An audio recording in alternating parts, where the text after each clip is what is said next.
What is up, guys? Today I'm going to show you how to play Poco. Poco is a brawler that has a very interesting past. He started out very powerful as a solo competitor with consistent damage and a fantastic super, but was quickly nerfed because that's just not his true purpose. Poco is meant to be a support brawler at his core, which allows other brawlers to continue to do their job longer than they'd have been able to do on their own. With how fast-paced this game is, though, a true support brawler that doesn't also have a decent damage output would be pretty difficult to balance, so Poco definitely shines in some situations where you would not expect a traditional support brawler to shine. In Heist, like a lot of other brawlers, Poco just doesn't make the cut in most teams. He can't destroy objects and doesn't have a large damage output, so he just doesn't fit well in the game mode. In Smash and Grab, Poco is fantastic. He works well for a few reasons. In some situations, his attack can act as area denial, which lets your team control the gem mine with ease. In other cases, Poco can use his attack sparingly, only really trying to build up his super and then use it at the perfect time to completely turn the tides of a sparring match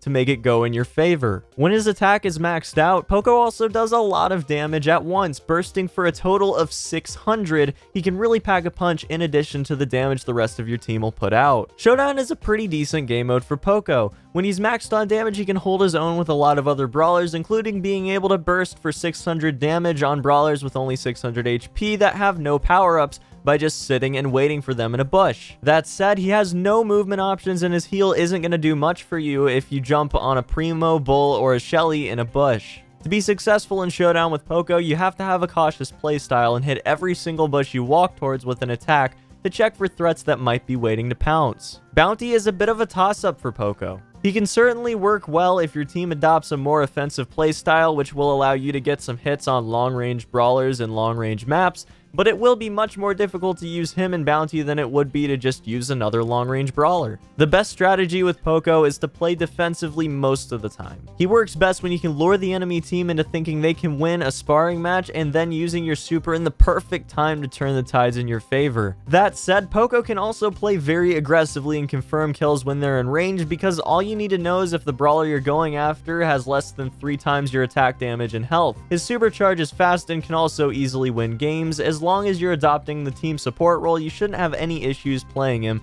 because he is a very simple brawler to play with. Now let's go over a few brawlers that Poco does well with. In Smash and Grab, Poco does well supporting brawlers that can output a lot of damage or grab gems easily, so Mortis, Shelly, and Bo are great options. If you're going to play with him in Bounty, you should always play him alongside 2 long-range brawlers with a consistent and high damage output like Piper, Colt, or Brock. So let's say you just pulled Poco and you're really enjoying him, but you don't have enough elixir to max him out. In what order should you upgrade him? Well, like most other brawlers, Poco should have his attack maxed out as soon as possible. The extra burst damage Poco gets from being maxed out is invaluable, and having an extra reach against enemy brawlers will certainly win you games. Next, it's going to be a bit of a toss-up. Most people are going to prefer to be able to tank a few extra hits as Poco, so they're going to max out his HP to grab 200 extra health. It definitely is also possible that you'd want to prefer maxing his super second too, though. Only max out his super second if you find yourself not taking much damage because of the structure of your team, but always using your super to change the tide in team fights. And guys, that's going to be about it for this video. Because of the success of last week's vote in choosing Poco, I'm going to be making another poll for the next guide. Head on over to Twitter to vote if you want to help choose the next brawler I make a guide on. Hope you guys enjoyed the video. Hope you'll be back here soon for more Brawl Stars content in the very, very near future. And until the next one, peace.